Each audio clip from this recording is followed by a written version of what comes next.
Glória a Deus, bom dia. Hoje eu estava ali nas minhas reflexões, fazendo a leitura da palavra no livro aqui do Eclesiastes. E me veio aqui um tempo de meditação e eu queria transmitir isso para nós. Que eu possa nessa palavra te ajudar, que eu possa nessa palavra trazer edificação para as nossas vidas. Amém? Deus abençoe você.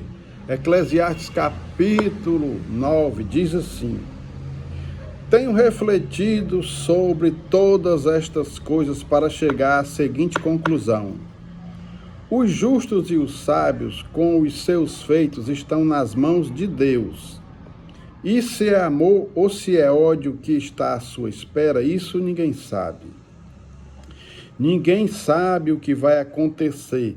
Tudo acontece igualmente a todos. O mesmo acontece com o justo e com o ímpio, com o bom e com o mal, com o puro e com o impuro, com o que oferece sacrifícios e com o que não os oferece, com o bom e com o pecador, tanto com o que faz juramentos como com aquele que tem medo de fazê-los.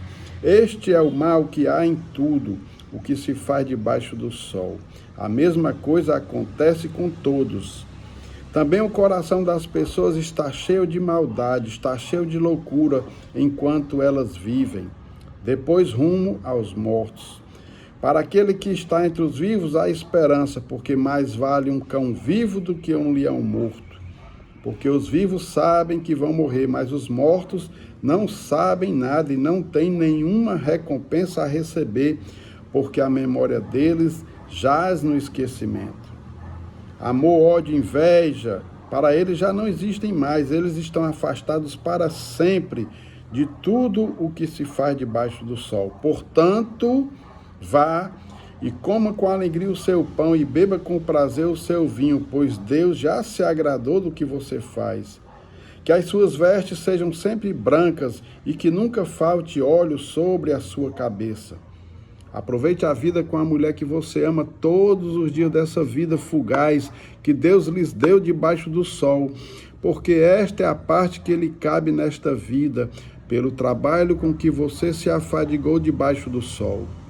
Tudo o que vier às suas mãos para fazer, faça-o conforme as suas forças, porque na sepultura que é para onde você vai, não há obra, nem projetos, nem conhecimento, nem sabedoria alguma. Bendito seja o nome do Senhor. Que palavra fria que nos chama à realidade, que nos faz entender que na horizontalidade da vida, a vida está aí para ser vivida, para ser desfrutada com alegria, com sabedoria, com as nossas escolhas, com as nossas decisões, com aquilo que fazemos, que sentimos, que acreditamos, que vivemos, com as experiências, com aquilo que aprendemos. Não é isso? Nessa horizontalidade é feita de oportunidades a cada dia e a gente precisa viver cada dia com sabedoria. A palavra de Deus diz: ensina-nos a contar os nossos dias para que alcancemos corações sábios. E o ensinamento que essa reflexão traz para hoje é que a gente possa viver tudo que essa vida horizontalmente, humanamente nos oferece, mas sabendo que tudo isso, toda essa horizontalidade sem a verticalidade, é só vaidade, porque tudo é vaidade. A sabedoria, o conhecimento, tudo sucede igual a todos. Tudo que vivemos, que sentimos, que passamos, coisas boas, coisas ruins. Então a gente tem que... O livro de Eclesiastes, ele traz essa reflexão, que a gente precisa viver nesse tempo, as estações da nossa vida, as circunstâncias da nossa vida, nessa horizontalidade, tudo nós temos o controle, tudo nós podemos escolher e fazer, tudo nós podemos decidir, tudo nós temos o domínio. Mas na verticalidade não. A verticalidade você não pode fazer, é Deus que faz. Você não pode escolher, é Deus que escolhe. Você não pode decidir, é Deus que decide. E a verticalidade ensina exatamente isso.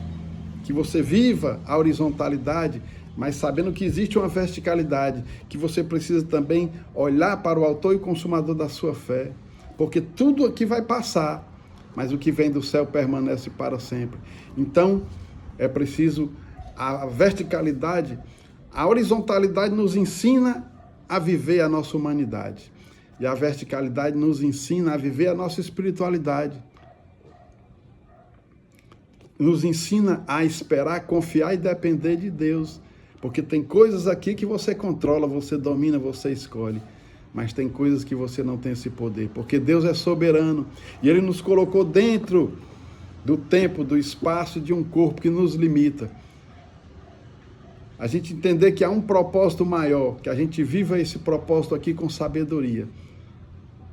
Porque nós estamos aqui graças a um Criador que nos fez e que tem um propósito na nossa vida e que tem um objetivo em nos colocar num mundo coletivo, porque Ele quer fazer coisas extraordinárias através de nós. E se nós esquecermos isso e vivermos só essa parte temporal, a gente vai fazer muitas coisas boas e muitas coisas ruins. Mas se a gente esquecer da parte atemporal, do espiritual, a gente não está tendo a sabedoria devida para viver esse tempo, para que a gente possa atravessar a temporalidade e viver a eternidade. Então, para concluir essa mensagem, ele diz aqui no capítulo 12, lembre-se do seu Criador nos dias da sua mocidade, antes que venham os dias maus e cheguem os anos em que você dirá, não tenho neles prazer. Lembre-se do Criador antes que escureçam o sol, a lua e as estrelas, e as nuvens depois da chuva. E as nuvens voltem depois da chuva. Lembre-se dele antes do dia em que tremerem os guardas da casa, os seus braços, e se curvarem os homens que no passado eram fortes as suas pernas, e cessarem os moedores da sua boca, por já serem poucos, e se escurecerem os que olham pelas janelas dos seus olhos. Faça isso antes que as portas da rua se fechem e o ruído das pedras do moinho se torne difícil de ouvir quando você se levantar a voz das aves e todas as harmonias, filhas da música, começarem a desaparecer. Quando você tiver medo do que é alto e se espantar no caminho, quando florescer como a amendoeira e o gafanhoto lhes for um peso, e quando você perder o apetite, porque o ser humano vai à morada eterna e os pranteadores andarão rodeando pela praça. Lembre-se do seu Criador antes que se rompa o fio da prata e se despedace o copo de ouro e se quebre o cântaro junto à fonte e se desfaça a roda junto ao poço e o pó volte à terra de onde veio e o espírito volte a Deus que o deu. Vaidade de vaidade, diz o pregador, tudo é vaidade. E para fechar ele diz, de tudo o que se ouviu, a conclusão é esta, tema a Deus e guarde os seus mandamentos, porque isto é o dever de cada pessoa, porque Deus há de trazer a juízo todas as obras, até as que estão escondidas, quer sejam boas, quer sejam más. Jesus Cristo se fez humano, se identificou com a nossa humanidade. Ele foi um ser humano pleno. Por isso ele nos entende, ele nos compreende. Por isso ele traz uma palavra que nos guia, que nos liberta, que nos ilumina. Para que a gente possa viver com plenitude. E Deus enviou o seu Filho ao mundo, para que todo aquele que nele crê não pereça, mas tenha a vida eterna. Deus deu uma vida temporal, mas ele quer, não é isso? Transformar esse corpo limitado, esse corpo natural, em corpo espiritual. Porque a igreja é um corpo espiritual, Deus é espírito. E importa que os seus adoradores o adorem em espírito e em verdade. É preciso transcender, é preciso entender o plano de Deus. Porque Deus diz que os pensamentos dele são maiores que os nossos, os caminhos dele são maiores que os nossos. Ele nos dá a graça da vida e nos dá uma vida cheia da sua graça, para que a gente viva com plenitude, mas que os nossos sentidos, aquilo que fazemos, que escolhemos, que decidimos, sejam sempre baseados naquilo que Ele nos oferece, naquilo que Ele nos ensina, porque Ele tem um plano melhor para a nossa vida.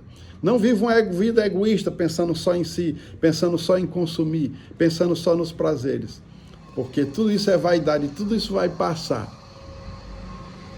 E nós haveremos de um dia de prestar contas. Lá no livro de Atos, no capítulo, se não me engano, 17, o verso 30 e 31, a palavra de Deus diz assim: ora, Deus não levou em conta o tempo da ignorância. Agora, porém, notifica aos homens que todos, em toda parte, se arrependam. Porque já destinou um dia em que há de julgar os homens, através de Jesus Cristo. Amém? Louvado seja o nome do Senhor. Então, que a gente possa entender tudo isso, que a gente possa fazer a nossa vontade, que a gente possa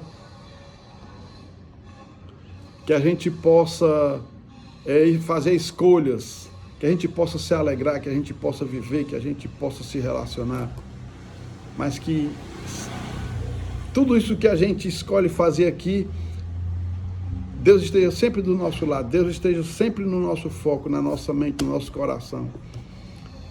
E aí sim, as coisas passam a ter sentido, passam a ter significado, passam a ter propósito. E tudo vale a pena, tudo passa a ter valor, porque você sabe quem você é, de onde você veio e para onde você vai. Diz assim, Atos 17, 30 e 31 diz assim: Deus não levou em conta os tempos da ignorância, mas agora Ele ordena a todas as pessoas em todos os lugares que se arrependam, porque Deus estabeleceu um dia em que julgará o mundo com justiça por meio de um homem que escolheu, Jesus Cristo. E deu certeza disso a todos, ressuscitando-o dentre os mortos. Jesus Cristo falou: eu sou a ressurreição e a vida. Eu sou o pão da vida. Então, há uma vida para além dessa vida. Nós estamos aqui como peregrinos. Nós estamos aqui construindo e se construindo. Construindo um corpo. E o Espírito Santo que nos guia em toda a verdade. Que o Espírito Santo lhe guie em toda a verdade. Que você tenha essa sabedoria para o dia de hoje. E a partir disso, você possa caminhar seguro, em paz. Porque Jesus Cristo é o caminho, a verdade e a vida. Bendito seja o nome do Senhor. Deus abençoe você sempre. É esse o desejo do meu coração. Quando eu ministro a palavra, eu quero iluminar. E a palavra tem esse poder. Bendito seja o nome do Senhor hoje e sempre. Fique na paz.